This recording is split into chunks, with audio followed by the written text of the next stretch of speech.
ಕರ್ನಾಟಕದ ವಿವಿಧ ಜಿಲ್ಲೆಗಳಲ್ಲಿ ಮುಂದಿನ 2 ದಿನಗಳ ಕಾಲ ಮುಂಗಾರು ಮಳೆಯ ವಾತಾವರಣ ಮುಂದುವರಿಯಲಿದೆ ಎಂದು ಭಾರತೀಯ ಹವಾಮಾನ ಇಲಾಖೆಯ ಬೆಂಗಳೂರು ಕೇಂದ್ರವು ಮುನ್ಸೂಚನೆಯನ್ನು ನೀಡಿದೆ.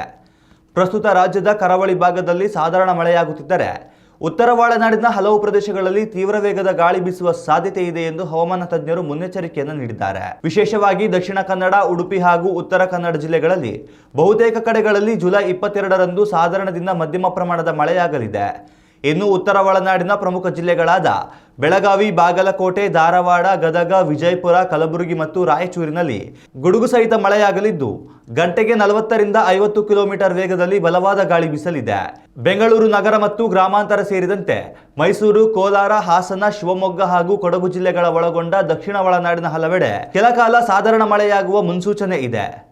ಕಳೆದ 24 ಗಂಟೆಗಳ ಅವಧಿಯಲ್ಲಿ ಉತ್ತರ ಕನ್ನಡ ಜಿಲ್ಲೆಯ ಗೇರುಸೊಪ್ಪದಲ್ಲಿ ಅತ್ಯಧಿಕ 16 ಸೆಂಟಿಮೀಟರ್ ಭಾರಿ ಮಳೆಯಾಗಿದೆ. ಉಳಿದಂತೆ ಜಗಲ್ಬೆಟ್ಟಿನಲ್ಲಿ 14 ಸೆಂಟಿಮೀಟರ್, ಶಿವಮೊಗ್ಗದ ಆಗುಂಬೆ ಮತ್ತು ಉಡುಪಿಯ ಕೊಲ್ಲೂರಿನಲ್ಲಿ ತಲಾ 8 ಸೆಂಟಿಮೀಟರ್ ಹಾಗೂ ಮಂಗಳೂರಿನ ಬೆಳ್ತಂಗಡಿಯಲ್ಲಿ 7 ಸೆಂಟಿಮೀಟರ್ ಮಳೆ ದಾಖಲಾಗಿದೆ. ಜುಲೈ 23ರಂದು ಕೂಡ ಕರಾವಳಿ ಮತ್ತು ಒಳನಾಡಿನ ಹಲವು ಭಾಗಗಳಲ್ಲಿ ಇದೇ ರೀತಿಯ ಹವಾಮಾನ ಮುಂದುವರಿಯಲಿದ್ದು ಸಾರ್ವಜನಿಕರು ಮತ್ತು ರೈತರು ಅಗತ್ಯ ಮುನ್ನೆಚ್ಚರಿಕೆ ವಹಿಸುವಂತೆ ಇಲಾಖೆ ಕೋರಿದೆ. ಉತ್ತಮ ಸಂಸ್ಕಾರಯುತ ಶಿಕ್ಷಣದೊಂದಿಗೆ VSS English medium CBSE school Udupi Muddur. ನರ್ಸರಿಯಿಂದ 10ನೇ ತರಗತಿವರೆಗೆ ಶಿಕ್ಷಣದ ಜೊತೆಗೆ 5ರಿಂದ 10ನೇ ತರಗತಿವರೆಗಿನ ವಿದ್ಯಾರ್ಥಿನಿಯರಿಗೆ ಉತ್ತಮ ಹಾಸ್ಟೆಲ್ ಸೌಲಭ್ಯವೂ ಇದೆ. ನಿಮ್ಮ ಮಕ್ಕಳ ಪ್ರವೇಶಾತಿಗಾಗಿ ಈ ಸಂಖ್ಯೆಗೆ ಕರೆ ಮಾಡಿ.